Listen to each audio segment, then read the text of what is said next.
Musibah negara akhir-akhir iki gawe miris rasane ngati. Gunung meledos, tanah longsor, banjir lan gempa bumi sampai nggawa kurban nyolan materi. Apa ketegurane Kang Maha Suci? Kita kabeh ayo mawas diri, kudu bisa introspeksi. Bapak pagi sing dalu.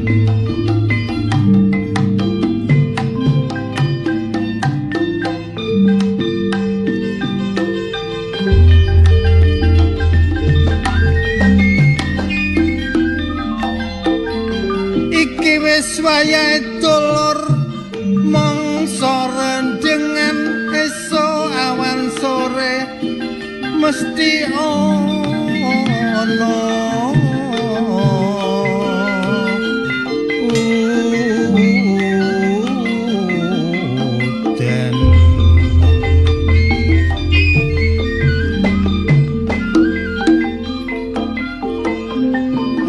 sing dijaluk duwe nono kesadaran kudu sing ati-ati njogo lingku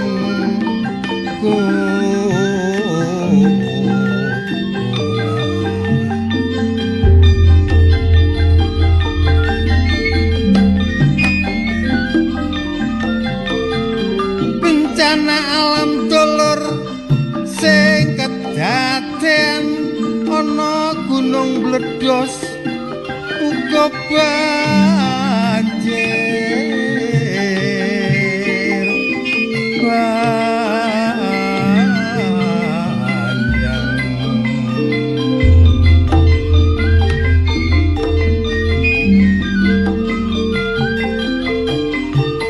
uga tanah longsor sing akeh nggawa korban akeh dulure dhewe sing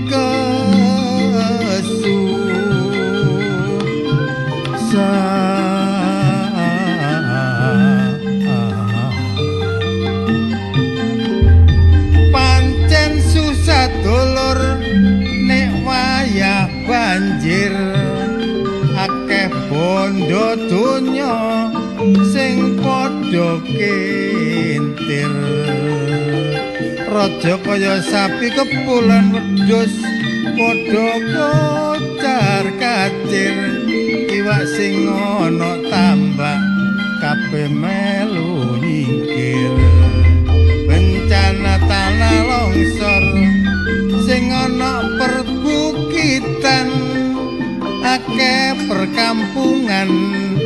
sing kaurukan mergo nok dhuwur kono akeh sing nebang wit-witan akhire sing ana ngesor sing padha dadi korban.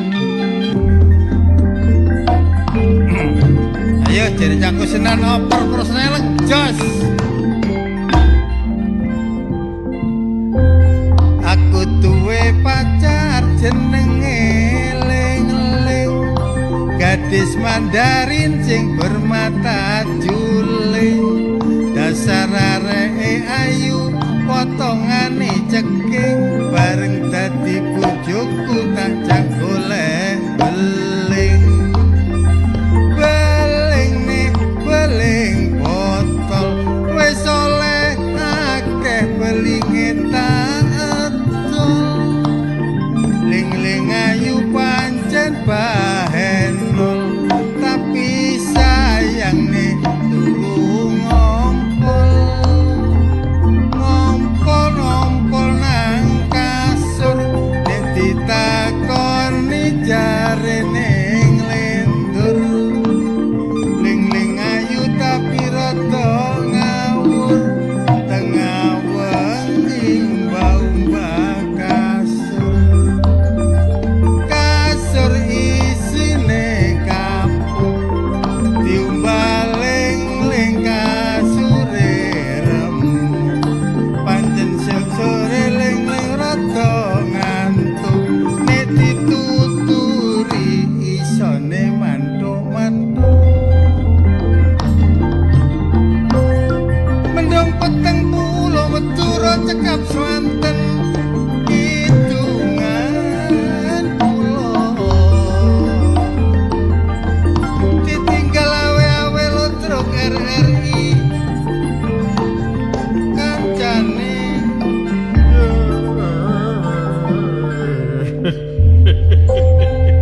Lapo. Swara wis enak-enak kaya dilih. Lho, Terakhir iku gonge. apa seko nek mesti ditinggal kok mesti awe-awe. Nah, wis ngono. Wong gak tega, anane ngene lho ditinggal awe-awe. Sebab wong iku gak tega ndelok sing ninggal iku mang. Lah kadang-kadang iki dijak gak gelem. Lah, Dijak gak gelem Ditinggal awe-awe. Ngono iku yo. Iya. Lah aku nek biasane aku gak ya apa? aku nek ditinggal ngono iku aku kaya gawe awe. Apa? Wong ditilap. Iku jenenge kon gak dijak. Lah iya. Ngono. Tapi ngrungokno ae, nek ana Iya. kancane bisik-bisik mesti ngrungokno ae sapi iku. Iya. Aku engko dijak tak gak. Ana jatahe ta enggak? Lah iya. Iku masalah ditinggal apa? Bukan ditinggal lunga, tinggal job. Lah iya. Aku lak tertarik kedadian akhir-akhir iki rek. Apa, Cak? Bayang ngono mari bencana lempuyuk ngono kaya. Oh iya. Ke Sumatera ya, Sumatera Barat, Sumatera Utara, Aceh. Jawa Barat, Jawa Barat. Bandung Barat, Banjarnegara. Iki- Sing saiki ki ono anyar-anyar. Heeh, nang gone Jawa Timur ya. Lho. Jawa Timur ana iki sap sekarat.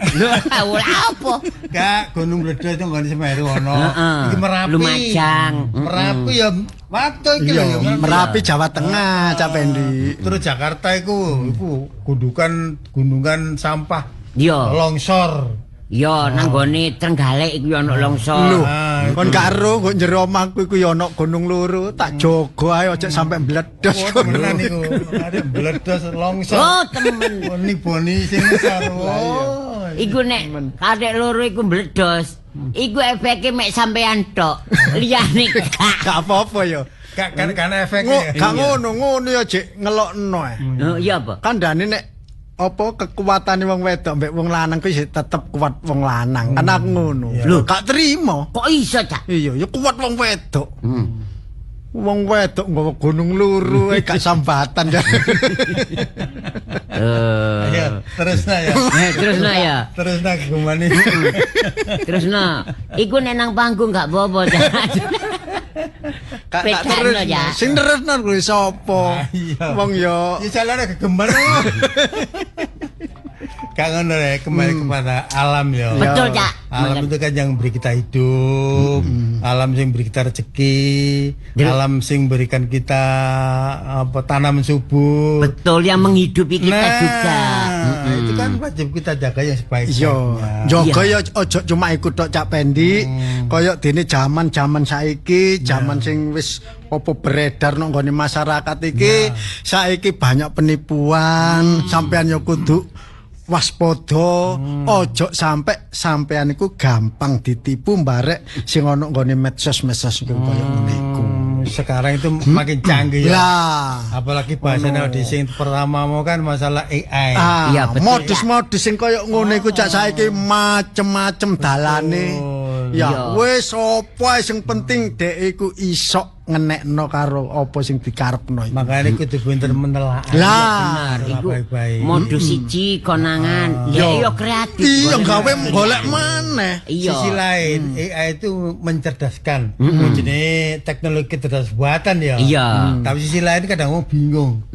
Kan mirip-mirip toh. Iya, untuk 90%. sekilas itu memang orang ketipu, Cak. Nah, Tapi si hoax apa enggak. Tapi jenenge wong ya ono ae Cak sing nemoni apes iku. Lho, iku karena Contone ya gak ado-ado. Iki aku dhewe Cak. Yo ditipu kan wong jarine nanggap. Ya wis nanggap cek mini. Ya deal. Ditransfer aku. Jret ngono. Terus dhek njaluk balen Cak. Njaluk balen kok aku kayak ono sak mene. Kompensasi. Aku transferen. Tak semayani gak gelem Cak. Kudu saiki ngono. Tak transfer Cak. Barang Yo, no. bareng ngono aku ndelok bukti Ya. transferane teko kono nang gone bankmu. nggone bangku ternyata gak ono apa-apane Cak. Palsu. Lah, Itu iku lho. kan salah satu kecanggihan dari teknologi Lah, yo kaya bahwa ngono ternyata bukti transfer iku iso. iku mang Iya, kena iso. diedit Heeh. yo kena di yo apa carane Ya, dhek gawe- iso gak gawe ngelabu iso. Iso direkayasa. Lah iya. Nah, iki kan bukti transfer. Saiki swara lho, Cak. Ya, Iso iya. ditiru, Cak. Iya, tapi aku balak-balik kok ketemu suarane wong iku wae nek anu iku. Lho iku. sing biasa Maksud- mereka pakai itu yang itu. Ah, Kadang-kadang iya. kok misalnya presiden sekarang suara Prabowo itu dia juga didik tapi dipakai Iya. dengan suara yang lain apa namanya kata-kata yang lain Iya. persis Iso. Kayak suarane Cak Pendi. Nah, iku ditelepon terus diangkat. Halo, ngono tok ae iso kena ya. dikembangkan. Nah, iso. Iku Cak Pendi suatu saat ngubungi aku. Iku tak kira Cak Pendi. ya, suaranya persis Digaet niku aku. sama kayak itu podo karo Podo suara. persis. Lah iku waspada. Iya. Dulu-dulu. Iki aku baru mengerti nek saiki iku penipuan sing wis merajalela kaya ngono iku, aku yo hati-hati nek buka HP Cak. Ya. Loh, lah lapo buka HP kate hati-hati. Kuwatir bek metu ngono maneh. Ya apa balak-balik dikeki kuwe Kak, aku. kak mergo bukae sing hati-hati, Cak. Maksudnya- Nek bukae biasa. Biasa Nek ya? Iya. Loh, lah kan nek roto. Lho. Ya Ya, hati-hati apa biasa maksudnya kok terus kalem-kalem ya enggak. Maksudnya Itu ku yang ngono, iya, iya. sing buka isine iku ngono lho. Kudu sing hati-hati. Waspada. Ojo gampang terpengaruh karo kata-kata yang tidak menyenangkan. Ini kapane AI itu memang dunia mengatakan bahwa dengan AI itu dunia bisa menjadi lain, Iya. orang bisa menjadi pinter, Betul. orang bisa menjadi cerdas. Tapi sisi lain, Ya iku mah dimanfaatno kanggo perbuatan sing gak Dimanfaatkan menyenangkan. orang-orang yang gak bertanggung jawab alias memanfaatkan untuk penipuan, untuk modus-modus ini kejahatan lah. Iya, pokoknya suara wong kayak contohnya, halo, Cak Kosinan, oh iya Gus, tolong ya, Iya. iki anakmu iki, Iya. ketobur nok kene iki Ya iku. persis asli. Tak takoni. Iya. Tak takoni ngene. Ya nek ono aku apa ngarane keping krungu suarane kan ngono. Iya. Kepingin krungu suarane anakku, aku kan ngono. Ya. Dadi jare dikekno ngomongnya ayo mau. Jelas. Ya, pokoknya hati-hati Iku lah. modus selawas iku, Cak. Sing anyar iku Yo AI. sing anyar saiki iki lho. Iya. Temen kaya iku mau. Nah, nek iki pasti iki ya. Iki pasti ya. Pasti iki. Soale wong wis rene Cak Pendi ya. Duduk AI iki asli. Iki aja tertipu. Iki suara Pendi asli iki. Ngomong tanggapan temenan iki. Iya. Pas jangan nonton nang AI. Ya. Iki suara asli. Ya. Ini mengatakan bahwasanya konco-konco ludruk RRI engko tanggal 11 Juli 2026 RRI pentas di Dusun Balung Jerambah, Desa Kedamaian, Kecamatan Kedamaian, Kabupaten Gresik. Oh, kelunting to. Iya. Oh, iki transfer ngene iki biasa. Iki Delok Cak. Hajate sedekah bumi ya. Lah iki salam-salam kanggo para panitia. Panitiane iki.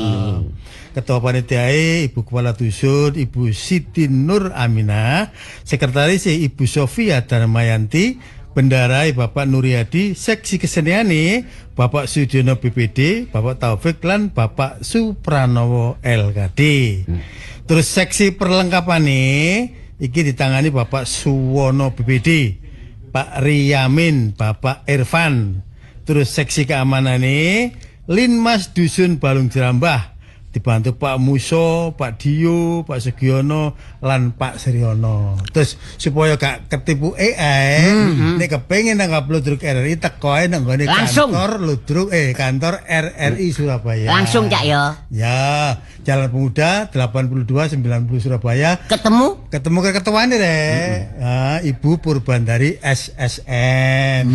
Asli wis. Asli ya iku ya. Ketipu. Sing penting ojo lewat wong supaya gak ketipu ya. Iya.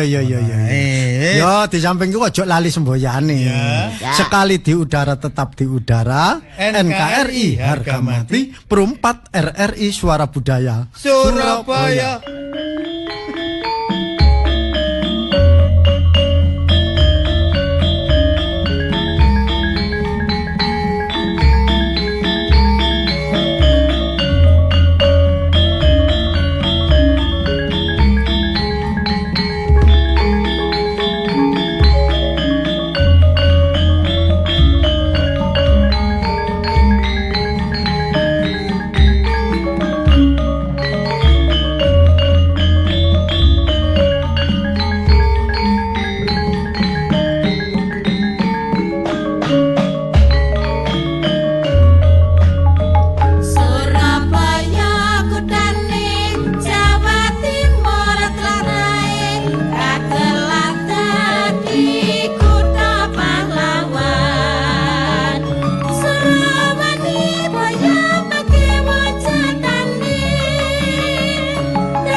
Sugeng dalu sugeng pepanggihan malih kalian giaran Ludruk RRI Surabaya lumantar Pro 4 RRI Suara Budaya Surabaya.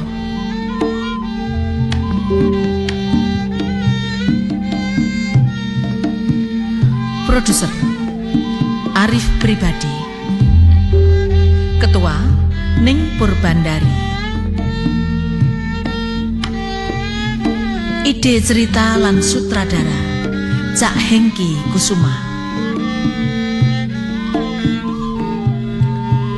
Dalu menika ndak melampahan Setulus Hati seri kalih tamat.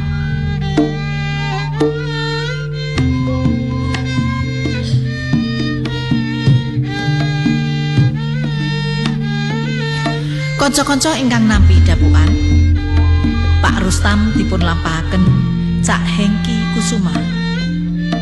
Bu Warsih dipun lampahaken Ning Purbandari. Ning Bella dalu niki nglampahi dados Dina. Dini dipun lampahaken Ning Uul. Cak Pendik dalu niki dados Pak Karno. Bu Marni dipun lampahaken Ning Ami Sanjaya. Cak Sabil maragani dados Bambang. Cak Puryadi dalu niki nglampahi dados Pak Yatno. Sinta dipun lampahaken Ning Dina. Jiman dipun lampahaken Cak Kusnan. Wontene Cak Insaf nglampahi dados Sueb. Cak Ning Ludruk RRI Surabaya dalu menika makarya sami kalian mahasiswa Winsa Surabaya saha siswa SMK Negeri 2 Surabaya.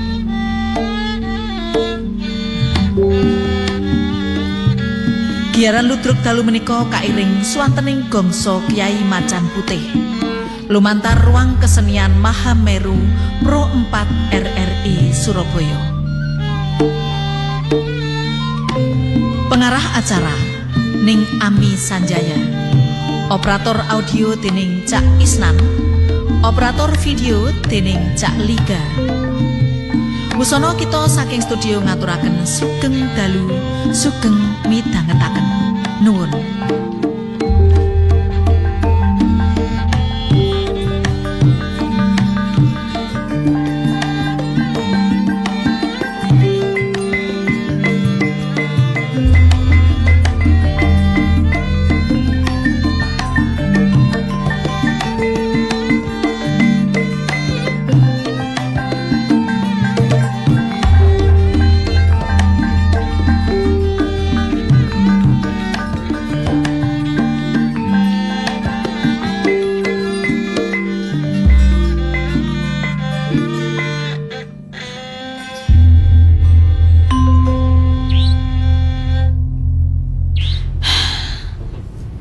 Kok ya wis temenan to ya. Bojoku saiki wis gak tau mulih. Walah Pak. Pas iku ancene aku ngomong sampean iku maksud tuh BE sok berubah ngono. Niliki omah kok koyo gaya ampiran. Bareng aku njaluk rodok suwe malah saiki gak kena digondeli. Gak tau mulih apa ya sampean gak kangen to Pak ambek anak-anak bareng. Yalah anakku ki gak ning ndi kok sepi men, Nduk. Yalah. Assalamualaikum. Waalaikumsalam, kok sepi men. Dengaren awakmu wis jamene kok wis mulih kerjamu. Iya Bu, kebetulan iki mau aku wis mari kerjane wis rampung pokoknya Bu, sakire aku. Rampung kabeh. Heeh, wis daripada menang ndak kantor mulai ae ngono. Oh, tenan to wis mulih kok. Tenan. Durung wayahe mulih wis mulih ya gak enak karo liyane. Ibu. Alah. Iya, Nduk. Loh, kok ibu koyo sedih ngono? Lah aku ya sedih no ya apa bapakmu wis suwi gak tau mulih. Ya wis Bu, ora usah sedih kan ada aku. Mesti ngono, senengane rak ngono. Ya beda to, masih ana awakmu, ana Dina, ana Dini, tapi nek gak ana bapake rak padha ae. Lho bapak iki nang ndi to, Bu? Kok Iya gak tau bapak ketok aku. saiki lho malah perusahaane kan tambah loro to. Ya ket mulai sing terakhir winginane iko. Walah, ibu kan ngomong ta lek misale ongkon mulih ngono iki lho, Bu, ben gak metu ae lak yo ngene Lah, iki yo dadi ngene sepi lho. omane. Ngene piye niku ya. Bapakmu nek mulai kan mek sediluk-sediluk, kadang malah gak ngenteni awakmu, gak kepengin ketemu anake ngono lho modeli. Lah ibu iku ngomong, "Pak, nek mulai ku aja diluk-diluk, sempatno waktu sedina lah, sedina suwengi apa preyan ngono rong dina nang omah kan awakmu lak seneng to." Lah ibu barangnya mulai mesti mek awan tok, sediluk kadang mek setengah jam tok. Saya suwe ku bapakmu nesu. Koyok salah paham ngono lho. Lah kok malah gak mulai sampai saiki. Wis sekitar 3 wulan iki lho wisan. Alah, bapak iki lapo ya, Bu ya, kok sampe kayak ngono iku. Gak gelem mulih iki lho. Lah iya, apa ya repot iku ngono? repot temenan ta ya apa. Repot temen tak apa ancen ya apa kan gak ero to, Bu. Heeh, gek terus sing tak susahi iki, Nduk. Ya biyen iku masih mulih diluk-diluk kan cek ana tinggalan duit. Ibu dicukupi. Lah bareng saiki wis malah wis 3 wulan iki gak tau ngirim duit. Lah ibu saiki ibu belanjane ya teko awakmu iku. Alah Bu ya wis gak popong kok aku tak ngei lebih maneh nang ibu ya. Wis ora usah, awakmu ya butuh nyelengi. Gak apa-apa Bu, aku kerja iki Awakmu ki ya demi duwe ibu. masa depan lho, Nduk. Aku lo juga Dina. punya tabungan iki, Bu. Oh, Nanti ibu pakai. Tabungan yo aja to, Nduk. Wong tabungan yo tabunganmu. Mosok digawe ibu ya ibu malah rame enak. Ya apa? Wis aku ibu ngene iki wis sumpek rasane. Wis ibu gak usah mikiri apa ya apa, wis tugasnya kerja iki lek misale memenuhi memenuhi kebutuhan keluarga iki wis ibu serahno ndek aku. Saiki kan bapak kan Lho, gak kok- tau ngei Lah, ibu duit to. Rak malih awakmu dadi tulang punggunge Gak keluarga, apa-apa, Bu. Nduk. Aku kerja iki ya wis gawe bareng-bareng Bu, gawe adik sisan, gawe ibu sisan wis gak apa-apa. Iya, gak adikmu saiki kelas 3 lho mari ngene Iya ujian-ujian. Bu, aku kan kerjane saiki penak to, gajine wis lumayan. Sini, rungokno. Nduk, Iya. rungokno. Mbak Yumu ki wis siap ngewangi ibu biayai awakmu. Kamu sekolah ya sing pinter ya. Iya, Bu. Ngono. Nek Iya, apa-apa dirembuk Mbak. kancane. Iya, Ibu, Mbak. Matur sekelangkong. Iya, ya wis. Niku enak tamu, Nduk. Waalaikumsalam. Mbak, ada. Betul rumahnya Mbak Dina. Loh Mas, mau Ibu Mas. Loh, Dina. Alhamdulillah. Sopo iku, Mbak? Sopo iku, Mbak? Delok adikmu lho. Bu. Adikmu buengong iku lho. Bu, iki iki Mas Bambang, Bu. Oh, asmane Mas Bambang to. Nggih, nyun sewu, Bu. Mas. Dipun Nggih. tepangaken kula Bambang. Oh, nggih kula Kondanipun Dina. Dina. Kula ibuke Dina. Oh, nggih Bu, ngapunten Bu. Niki mangke- adikne. Oh, nggih, Niki Bu. adikne Ngapunten. Dina. Kula ketanggengen kok madosi alamat mriki wau lho. Kok jumbuh kalian ingkang sebelah nomoripun 34 dan niku nggih 34. Napa niki 34A napa B ngaten? Nggih, mriki A, tapi lah huruf A niku ilang. Oh, mengkaten. Nggih. Ibu, menika sinten Bu? Napin apa? Niki adike Oh, Dina. Loh, Dina, kamu punya adik? Iya Mas, aku ndek adik. Kok nggak pernah jenenge- cerita kalau Dina punya adik segede ini? Yo, soalnya yo piye yo Mas, yo kate cerita iki yo bingung ngono iki lho ben Wah, sampean apa kenal sih? langsung dhewe ae lho Oh, Mas. nggih. Bu, nyun sewu nggih, Bu, nggih. Nggih. Inggih. Ya apa, Nak? Menika putranipun Ibu namung kalih menika. Nggih. Nggih, namung kalih wedok-wedok niki. Inggih. Anu Sik ta lah, Din. Iki sapa? Ini lho Bu, Mas Bambang iki pacarku. Alah. Delok ta adikmu. Punya pacar iki lho. Oh, Cak Bambang sing biyen teleponan karo Mbak yo iki. Wis rame-rame.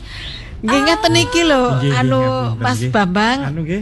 Adikne. Adiknipun niku anu imut nggih. Mangkane Nggih, adik iki ngaten. nek gak nang omah ngono aku ya sepi. Nggih, tiba-tiba niki pacare Mbak Dina. Wih, ngoten kula kok anu melok remen ngoten lho. Lah iya. Ya apa, Nduk? Ya apa, Nduk? Din. Delok ibu ta. Pantes ya. Pantes ya. Pantes Ibu. Pantes ya. Sing mbakmu Wayu, yo. Dina. Sing lanang, sing Dina. Mas Bambang yo ganteng Iya, yo. Mas. Sama adik itu ngomong Pantes apa? yo. Wis biasa iki lho rasan-rasan. Kaya Bu, pembisnis iku lho. wis Ngono. sakno iki lho Mas Bambang kok di menengi. Nggih, monggo anu nak ya apa ya aku nyeloke bingung. Nak mawon nggih, nak Bambang nggih. Monggo. Kersane Walah, keripik. nggih Dina, namung ngeten Dina. iki lho, nak Tolong. Bambang. Bisa beli minuman teh atau apa? Ya ora apa-apa ya ben adike sing jukukno. Nduk. Iya, iya. Kayak no es teh. Es teh, Mboten, es ngapunten. kopi, es cincau. Lho. Saya mboten minum es, Ibu. Lah, terus Dina, nyuwune nggih, napa? Niki toya adike bening kersan. mawon, toya bening mawon. Oh, air. Pun banyu putih ae lho. Banyu putih. Oke, Cak. Iya toh. Urung-urung wis cak-cak ngono kuwi. Inggih. Inggih, Bu. Nggih ngoten niku anak kula sing ragil Dina. niku. Pawakane senengane Iya, Mas. guyon. Kedatangan saya ke sini kan mau matur sama Ibu apa adanya. Iya, Kira-kira Mas. momen ini tepat atau enggak? Nah, iku lho Mas, bapak iki lagi gak ono ndek oma. Lek misale sampean pengen ngomong karo ibu dhisik gak popo lho Mas. Gitu ya. Ya Heeh. wis. Ibu. Nggih. Nggih, nak Bambang Ngapunten, pripun? Anggen kula dugi wonten mriki sepindah ngabaraken keselamatanipun Ibu sak keluarga. Nggih. Nomor kalipun ngapunten Ibu, hubungan kula Bambang kalian Dina menika kok kula anggap sampun serius Ibu. Temen to, sampean wis serius tresno ambek anakku. Inggih Ibu. Oh alah. Dados, Ya nek ngono keparengno nek kula ngono, matur. ibu ki ya setuju ae. Inggih. Menawi Ibu sampun setuju lajeng Bapak pripun? Nah, iku nak. Bapakmu, Bapak Edina iki arang-arang mulih. Biyen.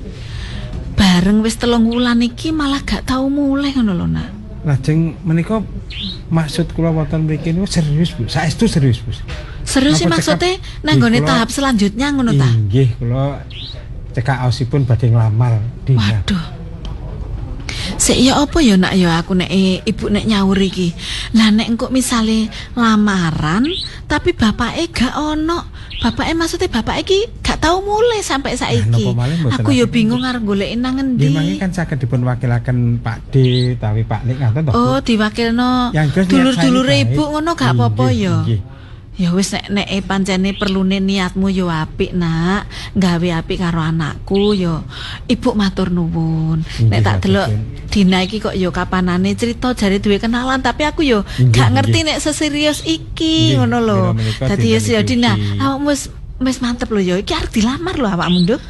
Aku wis mantep Bu, aku lho wis suwi karo Mas Bambang Bu. Iya tapi gak tahu cerita ibu ngono ta. Iya, ben sekalian ngono iki lho Bu, ben langsung dilamar, kenali. Ngono, Bu, bareng wis perkawis lamar ate Bapak mangke kula kenalan. pasrah dateng Ibu terus pundi Iya. rekodene Ibu. Ya wis engko karo Pak Dene ngono gak apa-apa ya Inggih, nak ya yang misale jelas kula ngono. nyuwun idi pangestunipun Ibu utaminipun kalian keluarga mriki wa boleh mangke dipun wakili Pak Lik utawi Pak Denipun Dina. Gak apa-apa ya. Oh ya wis nak. Dina. Wis, heeh pokoke ibu ngersoni. Heeh. Tak nyuwun pamit dhisik ya. Ya Mas, hati-hati ya Mas. Ya wis Loh, mulai. langsung nyon pamit to. Lah iku ne banyune adikmu ora Sampun, teko-teko sampun. lho. Keleresan menika Lah iku lho, kula iki lho, mlayu. Iki air spesial, bukan banyu putih niku? tok. Dudu banyu putih tok. Jarene wonten ngono. Japa montronipun apa? Lah ya mbuh iku spesiale Terima kasih, nyapo. Dik ya. Yo sami-sami, Cak. Oh iya, anu lucu nggih niki. adik Lah nggih. nggih, ngoten Nggih, Bu, niku. menawi ngoten kula tasih badhe keleresan menika wonten pekerjaan dhateng sekitar mriki. Nggih, nggih. Kula tak nutukaken lampah nggih. Nggih. Dina. Ya wis nak niku Makasih ya, artone napa? Iya Mas. Napa toyone dibeto mawon? Sampun Kok sampun. sampai Nyun arto? sewu. Nggih. Kula unjuk Dadi grogi terusan, Din, Terima kasih Ibu Dina iki. ya. Iya Mas, hati-hati ya nanti. Mas. Langsung calling saya ya. Iya Mas. Bu, parang Bu, assalamualaikum. Nggih, monggo. Waalaikumsalam warahmatullahi wabarakatuh.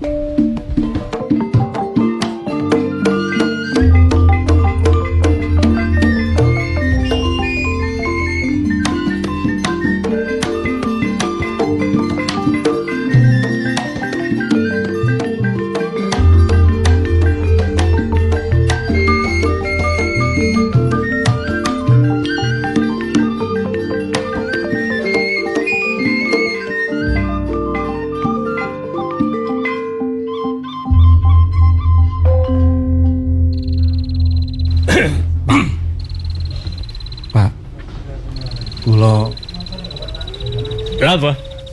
Nggih nyuwun pangapunten, Pak. Lek ngantos sakniki kula niki kadang-kadang nyukani bapak, kadang-kadang mboten. Gak usah njaluk sepuro, saiki aku wis paham. Akhir-akhir iki tak delok kon yo gak jarang-jarang muli bojomu. Apa maneh belanjani bojomu, Sinta ya cerita nang aku. Nggih. Ya apa? Koyo-koyo biyen Rustam aku ndelok awakmu koyo-koyo ya apa ngono. Ya napa malih Pak, panjenengan niku macet Pak. Mboten kados riyin kata saingan sakniki Pak. Macet madane embung akeh kendaraan macet barang alasan sing gak jelas. Mangke nek lancar malih nggih saged nyukani Bapak. Nggih. Ya apa ta Sinta? Nggih, Pak. Krasa kon saiki? Iya, Pak, aku ya krasa, Pak. Bojo pilihanmu tibake kaya ngono.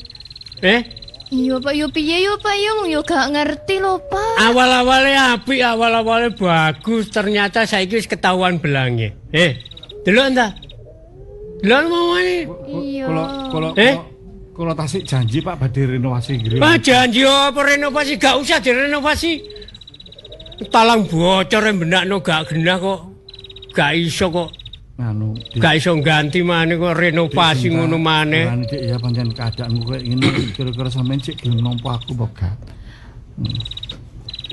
Ya aku dhewe ya manut bapak, Mas. Wong sepenuhe laku-lakuku ya apa jere bapak. Wis gak apa-apa wis nek sampean gak iso nyukupi kebutuhane bapak, gak iso nyukupi kebutuhanku gak apa-apa, Mas. Aku tak iso kerja-kerja maneh. Ya iya. Kon kate manut Rustam iku, Gak, wis Pak, gak. Ya piye nduk saiki dadi apa kon dadi manut Rustam iku, Iya, aku kerja neh kok. Ngene, nek awak sampean kerja mana ya, tapi aku lak jek duk kene sih. Wis gak usah. Iya, apa jirim bapak, Mas? Kok mboten usah sih, lha apa to, Pak? Kon nduk kene wis suwe, ya. Nggih. Ternyata akhir-akhir iki awakmu wis gak apik. Wis gak apik dalam hal apa ae wis gak apik. Kono ambek bojomu ketoke ya wis gak apik. Nggih, mosok tiyang rumah tangga niku diukur kali ekonomi sih, Pak. Lah saiki terus bojoku sampean cangkemku lek ngomong lak sampe keliru. Anakku mbok kongkon prei nyambut gawe, terus kon nyukupi ya terjadi mencukupi tapi cuman beberapa hari aja, cuman beberapa minggu ae. Kok kaya aku seneng Rustam. Waktu iku aku duwe mantu awakmu, bangga tak bangga-banggakno, tak pamer-pamerno kanca-kancaku. Nggih, lak enten tibake saiki ngono kok. Enten istilah roda niku berputar, Pak. Nggih, sakniki wancine kula ten ngene mandek mboten napa-napa. Ning sak wanci-wanci iya, nek masalah iku ya tulung bener. Bapak nggih saged rencangi kula ndonga ngoten lho, Pak. Ngene. Terus terang ya. Nggih. Aku mau lho saiki nek kon dadi beban keluargaku, nambahi bebane keluargaku, aku sing gak gelem. Iya, Mas. Nggih, nanging nek Dik Sinta tasih remen kalian kula terus. Iya, Bos Sinta. Nek aku ya apa Kon jere? jek seneng ambek Rustam. Nek aku jere bapak, nek bapak sekiranya wis gak srek karo Mas yo gak popom. Pak, aku yo siap kok ninggalno Mas. Oh iya, krungu Rustam. Iya biyen cek sukses, cek cekelan duit akeh lho. Saiki delon ta kok nyawang bojomu ya delon ta? Iya, Pak. Iya yo wis sak sawang, Pak. Lah iya. Sinta, Iya, Mas. aku cek Tristan. Sinta ojo ngomong koyo ngono. Kok sakno karo aku lah ngono lho ya. Ayo tak nyambut gawe bareng wong loro ngono. Piye ya, Mas yo? Wong bapakku wis nolak-nolak ngono. Aku ngaboti bapak, Mas, gak iso Wis. aku. Gak manut bapak. Duduk waktune ngomongno cinta saiki Rustam. Ki kebutuhan iki akeh ya. Nggih, Pak. Tak ambali maneh aku gak seneng lho. Aku mau lho nek dadi beban kon nang keluargaku kene, ya. Ya nek pancene anakku wis gak seneng ya Sinta ya apa maneh wis.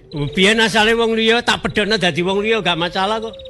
Wong anakku ya wis gak seneng. Iya, Pak. Anakku tak ramute, anakku. Iya, Pak, aku yang balik Ya. kerja maneh kok biyen, Loh, Pak. ya.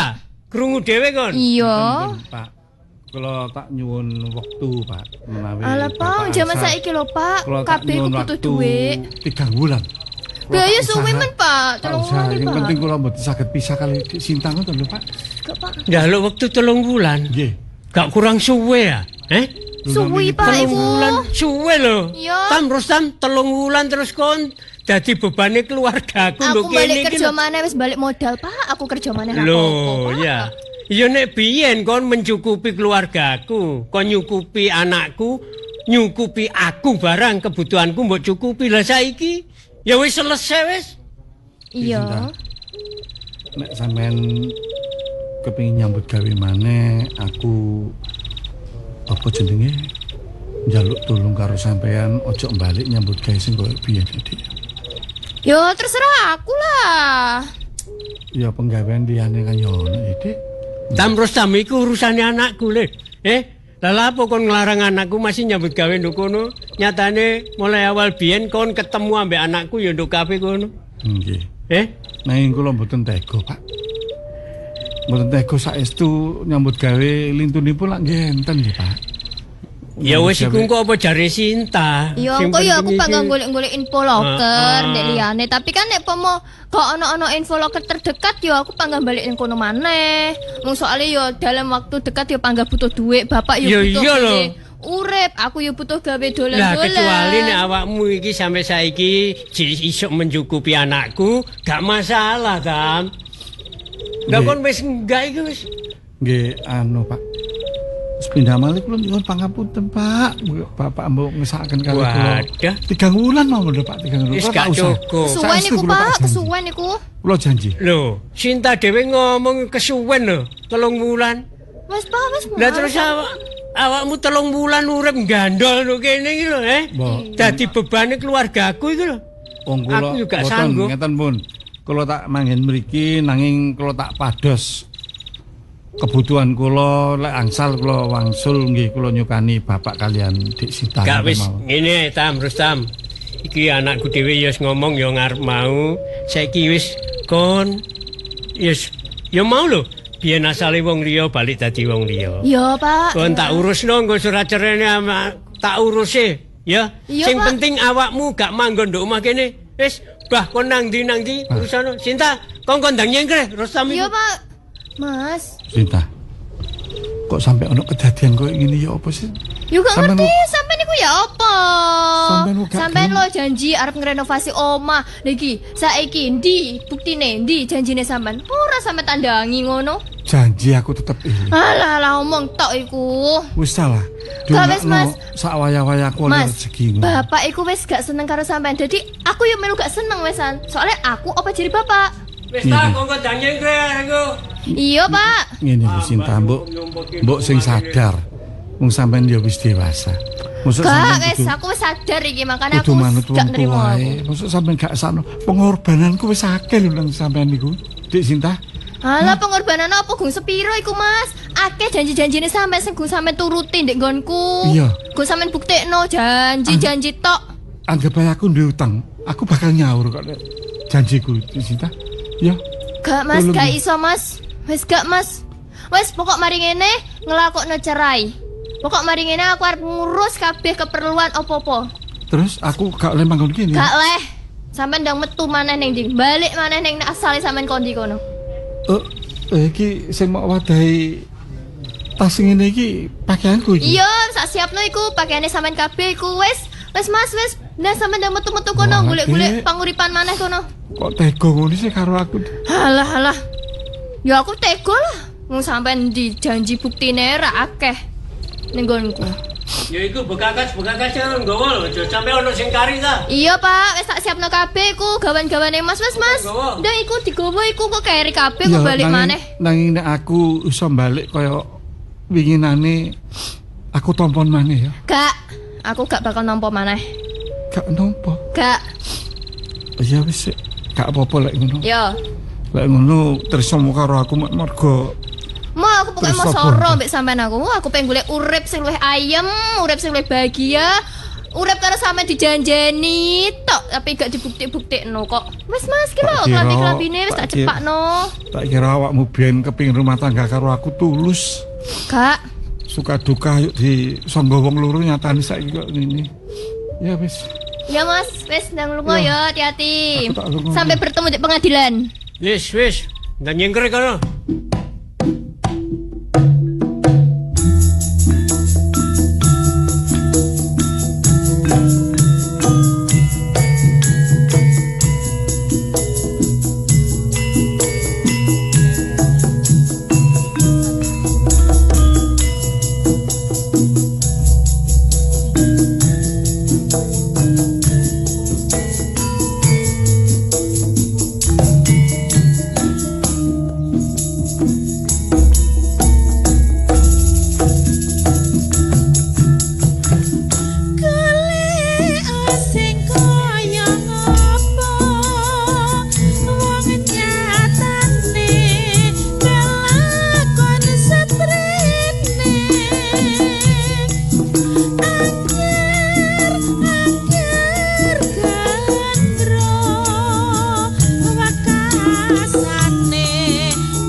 Mi, ini.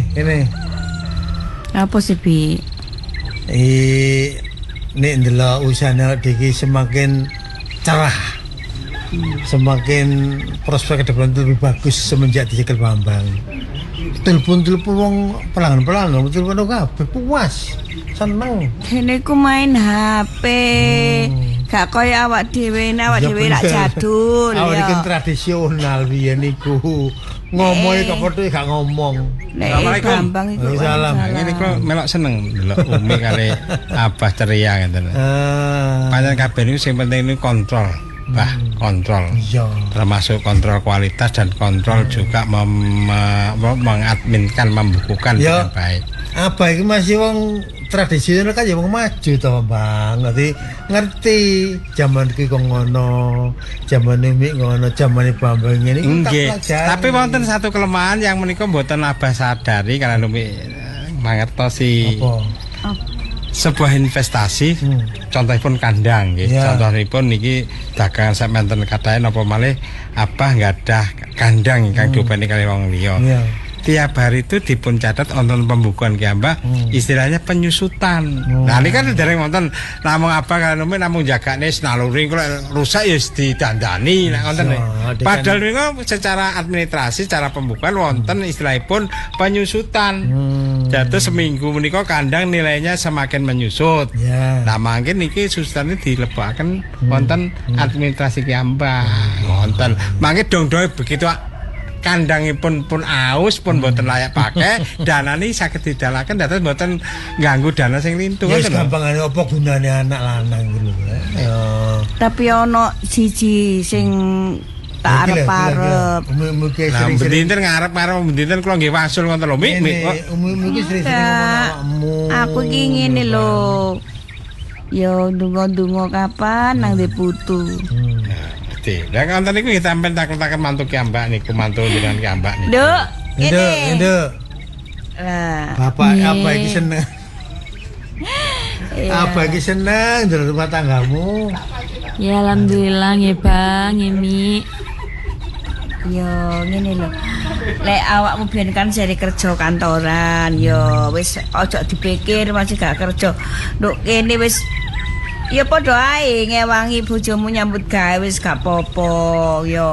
Dadine wis enak iso kumpul terus karo bojo. Daripada aku kerja. Dina, sayang. Nggih, Mas. Sampeyan ora sing karo Umi karepe ngono. Nggih, Umi karo Abah ngerti. Karepe Abah karo Umi ngerti to. Iki Abah mbek Umi iki tak 100% istirahat. Gak ngono mau, Pak. Awakmu iki sing bagian administrasi nang gone. Mboten perkara niku, pun nyelimur-limur ta Pak napa tunjuk poin mawon apa sing dikarepne Umi ngoten lho. Ya, bisa niku pindhone ngene, Bang, karo Dina. Nggih, Pak. Kalau Mi sing di kan arek iki rumah tangga serukun, wis bahagia, cara rumah tangga saling tentrem. Cuma aku lah sik kepikiran bapakmu iku lho. Bapak napa putu? Hah? Bapak napa putu? Bapak putu ya bos. Ya saya mau Umi pengen. Ya Umi mikir bapak kula. Lah bapak lagi Abah niki to, Abah kula bapak kula. Mara tuamu maksudku. Oh, mara tak kiwa. Iya. Terus lan apa? Terus komunikasimu karo mertuamu kuwi apa? Nah, niki. Selama ini kok durung ono kabar anak karo bapakmu. Kok delem rene ta ya apa? Lah niku bapak niki mboten enten kabar napa-napa nenten Ibu. Nah, kelesan dinten niki kula matur dhateng Abah kali Umi. Saenipun dos pundi? Ngene lho, Bang Dina. Nggih. Apa mara tuwa wedok kula keloken rabi malih? Grenang-greneng iki tanggo ngomong. Mas. Ngono ku yo ngono ae. Tanggo padha grenang-greneng lah ya kalau Pak Karno kalau Pak Karno kalau ya wis berhasil. Bambang di bojo ayu, rumah tangga rukun, bahagia. Tapi kok jarang ya ketemu karo bisane gak tamrene ya. Lho ngono lho. Wonten ingkang canjang wonten. Ya iya. Niku gunem ngrasani napa pripun? Ya apa ngomong-ngomong api, ngomong-ngomong pasar biasa nang bapak kancane nang pasar. Mosok pengawis ngonten mawon Abah terganggu, Pak? Ya gak terganggu sih nah. Saiki wong sing ana apa wong jahat, gak tau didulini besane, gak tau kumpul besane, gak tau Lajeng miturut Umi pripun Mi nika? Yo mbek golek-golek kabar lho nak, kok ndi maratuwamu iku golek ono nek iso. Mosok se nek jenenge wis duwe mantu gak iso ketemu karo maratuwane. Tolonglah yo mbek golek-golek kabar lho nak, golek ono. Bah, kula tak tanggung sanjang. jawabmu. Iya. Kula tak matur. Sakjane menika sampun kula pikir mulai pertama kula rumah tangga kalian Dina. Nanging kula menawi laporan utawi matur menika dateng ibu Moro Sepah. Ibu menika mular terus merasa tersinggung dadosipun apa emosinya tinggi. Bah ngoten lho. Dados kula lah begitu toh. Nggih. Nggih, Mas. Indah nggih ana pinten Dina nggih saged menawi kula lagi. Bujedi ya. Lha kula kadang-kadang kula banyolne cek napa niku ada variasi ngoten lho, Bah, ngoten. Kadang Dina kula celuk Dini. Ngoten. Kayak Kanjeng Nabi nyeluk bojone ngene. Heeh, napa bersinar wajahnya. Napa niku Bagai bunga. Bagaikan bunga. Niki bagai taman nek kula niki Dina. Dados ngenten lho. Nggih, niki tasik top secret. Maksudnya empun di woro-woro riyen. Ya Dina ya, saya tak ngomong mumpung di sini ada apa-apa, tidak berhadapan dengan ibu langsung. Biasa secara diam-diam saya mencari bapak, ya, bapaknya Dina. Lajeng menawi mangke sampun kepanggih kedah. Kula sanjang napa dhateng bapak maratuwane? Ya jan mulih lho.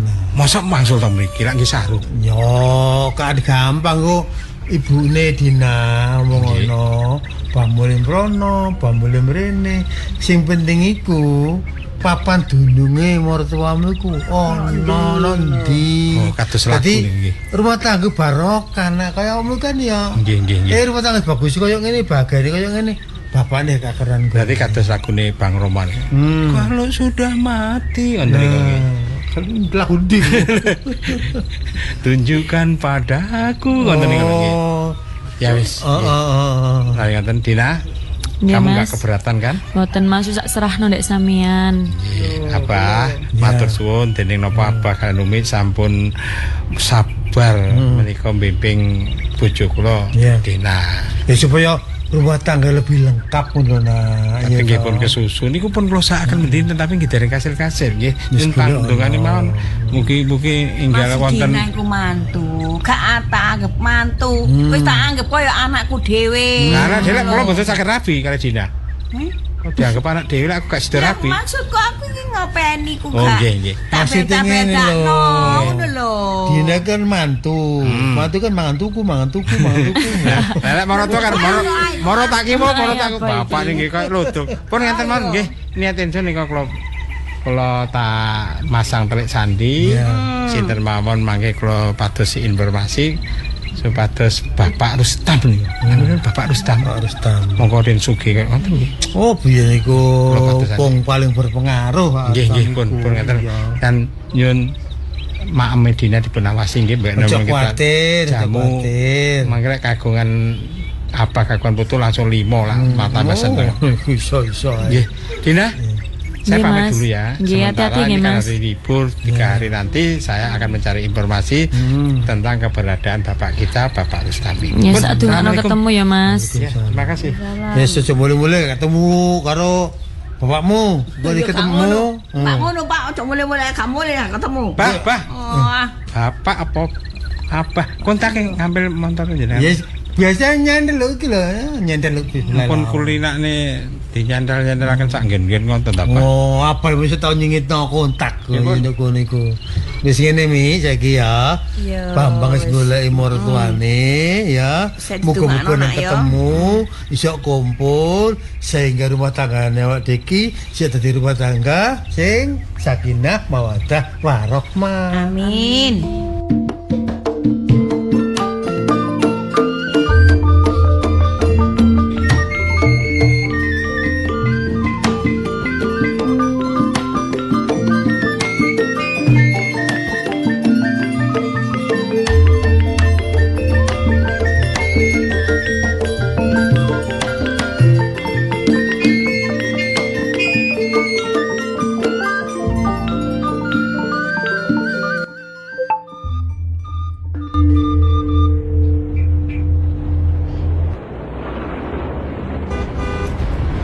nasib.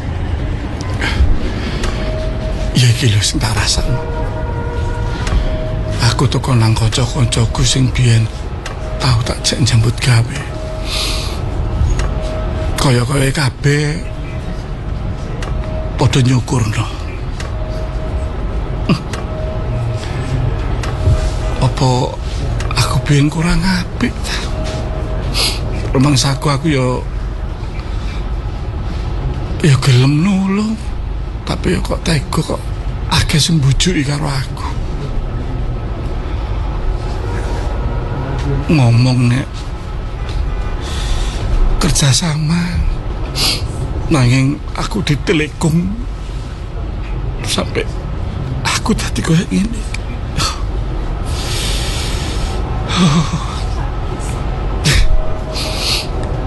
Kudune ya apa? Uripku sak dalan-dalan saiki.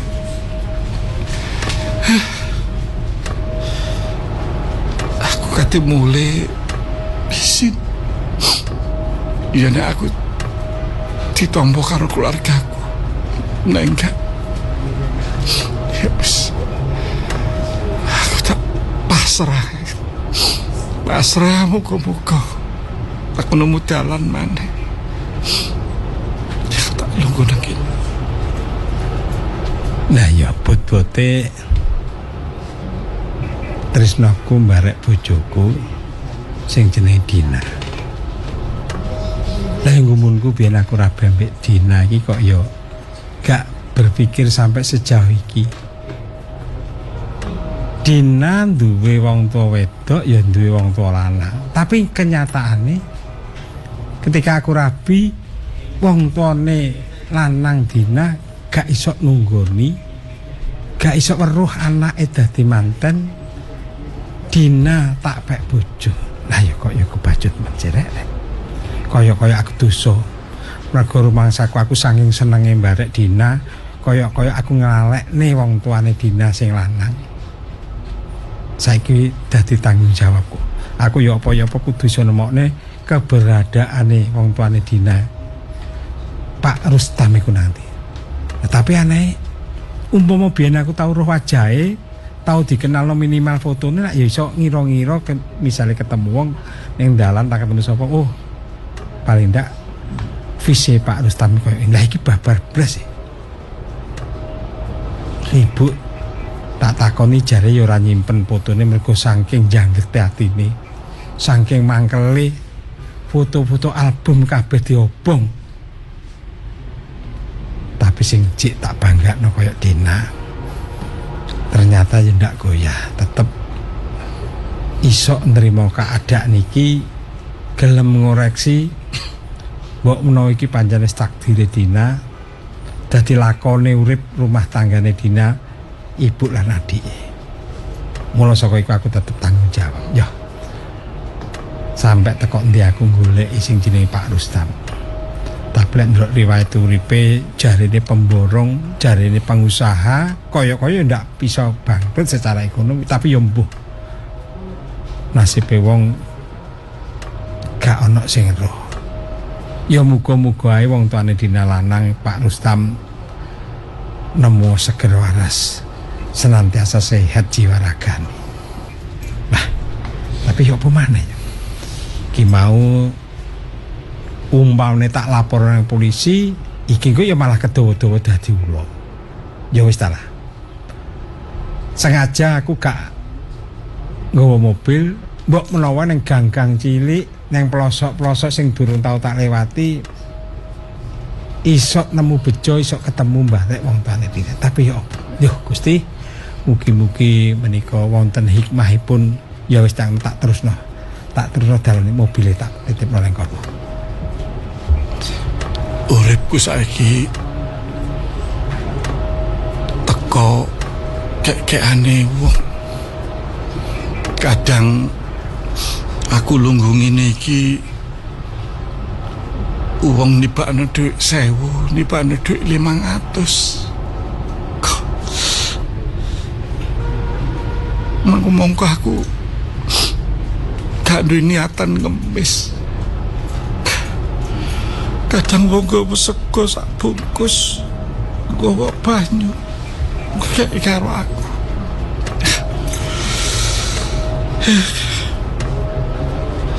Kate kepingin nyambut gawe, kira-kira apa ana wong sing gelem nampa aku dadi kawin aku seumur sakmene. Nyambut gawe dhewe gak duwe modal. Walah kudu yo apa? Iku ana wong lanang lek ndelok dedek piateke kok cek gagah. Tapi kok lungguh nang pinggir dalan. Kayak nandang sungkowo. Sopo ya? Oh, coba tak cedakane. Iso tapi ndak mungkin. Gak dedek piateke Pak Rustam bapak ini gak mungkin koyo. Gak mungkin dadi gembel, gak mungkin. Mesine wong lek ndelok ceritane Dina iki wong gagah, gede, dukur, kuning, ganteng. Iku koyo lusuh, koyo wong jompang jam. Oh ndak. Gak yakin aku lagi. Tapi secara kemanusiaan aku kok keduduk rasa kelasku.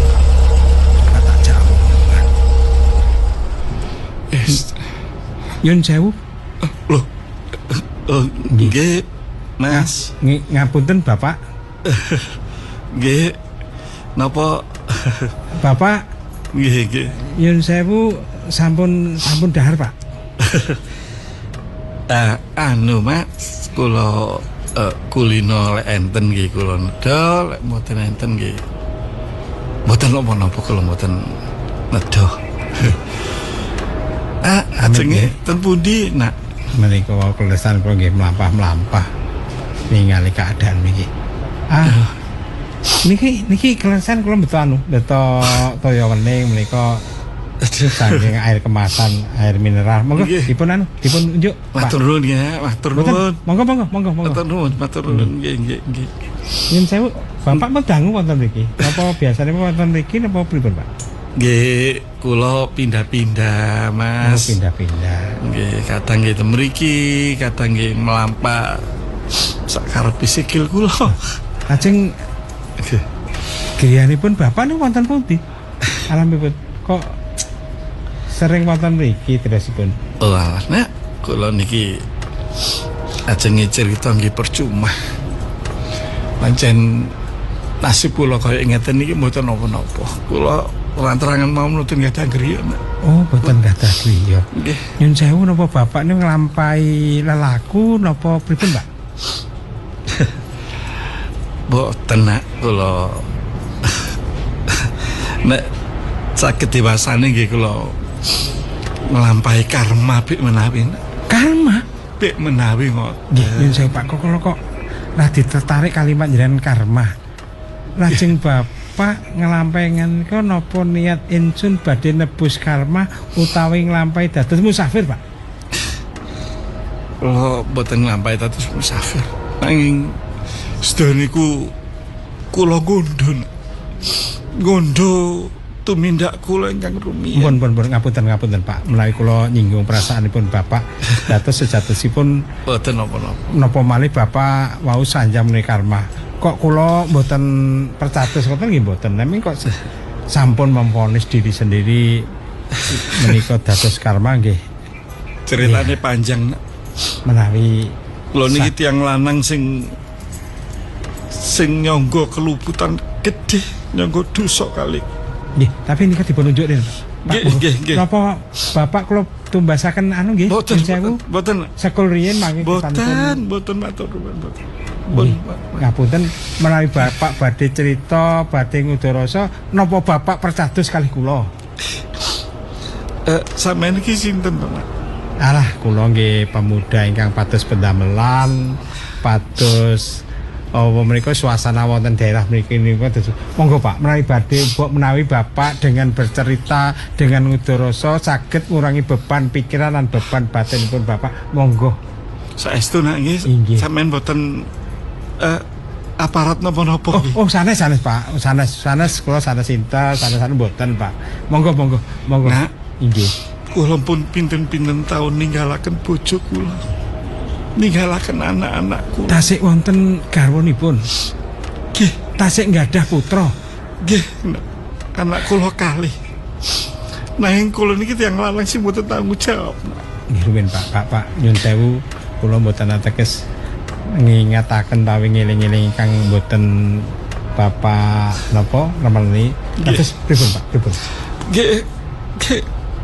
Tepangaken nak lami kula Pak Rustam. Pak Rustam? Nggih. Leres, jenenge Pak Rustam. Monggo Pak, monggo. Sakniki cerita kalih teng mobil kula. Monggo. Aja ketemu di niki. Aja ketemu di kula. Monggo. Teng mobil kula. Monggo.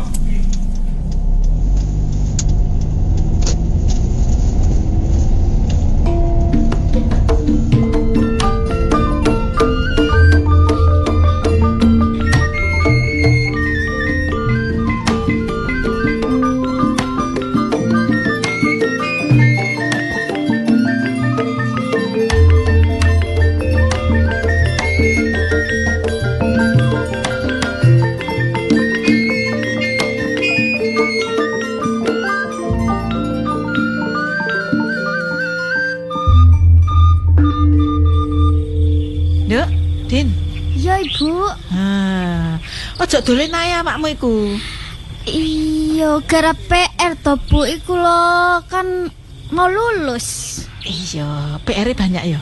Iya. Iya, mari ngene, awakmu engko nek misale ibu duwe dhuwit, engko iku lho Nduk, melok les apa sing areke ujian ngene iku lho, les apa iku? Les bimbel. UTBK. Iya, iku jenenge apa iku jenenge? UTBK. UTBK. Ya, iku dhuwite perlu akeh ta, Nduk? Iso misale njuk paketan mek sak wulan tok ngene melok-melok. Iso nang kono iso ya. Iso, Bu. Heeh, engko ngene lho maksude. Dadi awakmu ki cek gak kuper-kuper banget ngadepi soal-soal menit gawe ujian ngono lho. Iya, Bu. Assalamualaikum. Salam, Mbak. Suwira enggak ketemu. Assalamualaikum Ibu. Mbak enggak kesini, mentang-mentang udah punya suami, enggak jenguk adeknya. Mbak iki lho. Adekmu lho gemes. Gak kangen ta mbek cerewet sekolah nih. Alhamdulillah, mari iki kula mau lulus dan mau daftar nang universitas sing terbaik nang Surabaya. Mau lulus apa wong ujiane lho durung. Kok iso wis tak dongakno kok mari ujian dan ben keterima nang universitas sing kok pengeni yo. Amin. Nah, ngono. Henduk ya apa sehat? Sehat, Bu. Bapak Ibu maratuwa ya sehat. Sehat wis diramut temen aku nek kono wis kan dhewe enak ya. Enak wis kabeh wis. Tapi ngene Nduk ya, masih awakmu ning kono disayang. Apa-apa dicepaki yo ojo males. Enggak lah, Bu. Gawean-gawean. Kira-kira nek korahan lumah ya ndang dikurepno, dikurai. Dadi maratuwamu ki ya cek seneng ngono lho. Yo. Nggih. Mbak, Dedek, Mbak. Mbak Dedek. Dedekmu ku lho njaluk apa dedekmu iku lho. Wong arek wis SMA. Dungakno ae bendang dikeki. Iya. Delok ta. Ya dedeke awakmu dhisikno, Nduk. Lah ibu lo pengen juga Mbak Dedek. Ngono ta. Iya wis gak apa-apa. Assalamualaikum. Loh, waalaikumsalam lho. Lah nyapa? Bojomu nang kene mosok ate disusul barang. Jarene sesuk nyusule. Waalaikumsalam Mas piye? Pelan-pelan sik ngombe sik. Dina tolong ambilkan. Sik tak ono apa sih kok kesusu ngono? Iya Mas. Iya sik cepetno. Dina. Bu, Ibu. Nene lho nak Bambang. Enek apa awakmu kok kaya menggeh-menggeh kok kesusu ngono. Berkat doanipun Ibu. Kalian adik sinten iku lali jenenge? Dini. Lupa, Dek Ipa. Iya, saya ndak lupa. Dini hari saya ndak lupa. Ya. Bu, ngapunten sak dalipun. Dik, Dina. Ndi mimiken iki Mas ngombe. Ya Mas ngombe sik. Lungguh sik sing enak, sik mapano sing enak. Crita nak ono apa? Pengen sekedap. Oh, badhe pipis iki. Oh iya wis iya. Nduk, Dina, ana apa bojomu kok ngantek kok ngono? Sik jarene awakmu disusule sesuk. Iki lho Bu, Mas Bambang iku lagi golek bapak. Goleki bapak. Oh. Bu, nyun sewu. Ya apa le? Kula tak matur bloko suta nggih, Bu. Nggih. Wis ndang. Mun basa to Bu kalih bloko malah. Iya ya, aku ki yo sampe bingung. Kula niki saestu tumplek-plek tresna kula kangge adik Dina. Iya nek iku aku ngerti, jok biyen aku ngerti. Nggih, tapi Ibu saged nrimo kula lahir bates nganti sak terusipun nggih. Lho iya, ya Adik tak mantunipun? terima ta ya. Wong jenenge mantuku, ditresnani banget karo anakku. Ya tak terima. Kula salim Den, Bu, salim Den. Nggih. Iya ya lho, enak apa kok awakmu mosok yo awakmu gak percaya to, Nak? Dina, Heh? izinkan saya mau ngomong apa adanya sama Ibu, nggak apa-apa ya? Iya Nggih, wis. Mas. Bu, Heeh. menika Dina kali Dini menika letak si kagungan bapak toh? Lho ya iya no, tapi ket biyen kan Ibu wis tak sampekno ning gone anak Bambang ya. Nek bapake arek loro iku, bapak iku wis gak tau mulih sampai saiki. Sampai awakmu wis omah-omah lho. Mulai arep dilamar iku wis oleh 3 wulan gak mulih. Ibu kan nate sanjang datang Dina. Niku kula namung pirose Dina. Seakan-akan Ibu sudah tidak punya harapan untuk bapak kembali dan bapak niku terusipun sampun almarhum lah ngoten to. Aku ki yo gak ngerti ya mergo suwi gak tau mulih, gak ono kabare dadi tak pikir ya wis gak ono. Ibu uring-uringan terus pun sumpah serapah mboten saged nrimo bapak lek ngoten nate ngoten. Iya no, wong pas iku Ibu terus ditinggal gledak ngono ae. Aku yo gak ngerti sing kedadian ning njaba iku apa. Nyun sewu saderengipun iki. Umpami menika bapak tasik gesang, bapak tasik seger mas pripun, Bu? Nek umpama bapakmu ijik ono maksude. Lho, ngene nak. Nek kanggo Ibu koyok-koyok rasa tresna iku wis mati nak. Lho, kok saged mengkaten iki? Niku bapakmu wis gak ono kabar. Iya, nek Dina karo Dini sik tetep butuh bapake. Tapi cikal bakalipun tarik kalih niku saking bapak, Bu. Iya. Tapi Ibu wis gak iso nrimo, Nak. Alasanipun? Lah ya Ibu, bapakmu wis gak jelas ngono. Ngantos Ibu. Awal-awal bapakmu sampai mergo gak mulih iki mergo aku kepengine bapakmu iku iso ngekeki kasih sayang, tapi nyatane tapi menika kan Ibu ya gak salah misale Ibu duwe pikiran bapakmu ki ning njaba karo sapa, apa wis kelakon ngene-ngene karo wong liya, kan ya gak salah. Ibu menika lak kados nuruti egonipun Ibu ki ambak menawi ngaten, Bu. Aku gak ego, Nak. Nyatanipun menawi bapak tasik gesang Ibu mengabaikan kasih sayang ayah kali anak-anakipun, Bu. Aku gak misahno. Aku gak ngabekno kasih sayange bapake karo anake. Iki ya sik tetep anake. Aduh. Aku cuman gak nrimo tekone bapakmu wis ngono tok. Dina. Dini. Ya. Mohon dijawab dengan setulus hati. Seandainya ayahmu datang dengan keadaan masih hidup, kira-kira perasaanmu gimana? Ya apa, Din? Seneng. Seneng. Wis lama loh nggak ketemu sama ayah. Iya. Ya nggak apa-apa Mas, tambah luwih seneng lah anak bapak. Ngono ya, Dik. Tapi Ibu, Wis ora perlu kon Ibu. Aku takon teko sampean dhewe. Upane bapak cik seger waras, cik urip ku sampean seneng nggih. seneng. Dina seneng to? Seneng. Ibu ngertos piyambak to? Iya. Nek bocah-bocah pancene nek bocah-bocah iku perlu kasih sayange bapake. Nggih. Sakjane jog biyen. Tapi iku gak tau dikeki. Ibu egois to. Mboten mementingkan kasih sayang anak terhadap bapak. Awakmu ki elek-elek apa nyeneni ibu? Nggih, nyun sewu, mboten kula ateges kelado atur mboten. Menika namung tes antara Dina kan. Kula nek saestu lho kali Dina, Bu. Iya bener nak Bambang, bener. Sampeyan niku gak salah. Tapi nek ibu duwe keputusan liyane, apa ya ibu salah? Wong ibu ya ibu iki sing nglakoni iki lho ibu. Nggih pun. Ngono lho. Dina, aku tak keluar sebentar ya. Nanti Mas. Bu. Bapak. Menika sinten Ibu? Bapak, Mbak. Bapak. Bapak balik, Mbak. Nah. Bapak. Bapak njaluk pangapura ya, Nak. Bapak nandiai, Pak. Bu. Aku ampun ono keluputanku ya, Bu. Iya, Aku Pak. salah, Bu. Bapak sampean ojo ngene, Pak. Aku salah, Bu. Bapak. Aku njaluk tulung. Critanono, Pak. Apa ae sing mbok lakoni? Suwene pirang-pirang tahun sampai anakmu arep dilamar wong sampean gak mulai, Pak. Sampai saiki anakmu wis omah-omah lho, Pak. Koyo tega sampean atase aku cuma ngomong ngono sampean terus gak mulai blas. Apa ya bener to, Pak, sing tak rasano? Apa sampean nyoba wis karo wong liya to, Pak, ngomong sing jujur, Pak. Aku njaluk kejujuranmu, Pak. Iya, Bu. Ampunono aku ya, Bu ya. Aku kebelut karo wong wedok liya, Bu. Nek ngono bener. Bener nek ku mikir, Pak.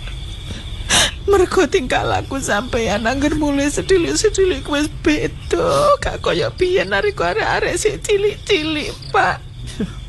Nyatane pancen ana wong liya sing mbok singitno nang atimu, Pak. Sampai tega ninggal aku ambek arek-arek. Lho, anake mbarep iki sampe nyambut gawe rino wengi. Kanggo awake dhewe sak omah lho, Pak. Tibae sing nang kene ngoyo-ngoyo kanggo nahan urip.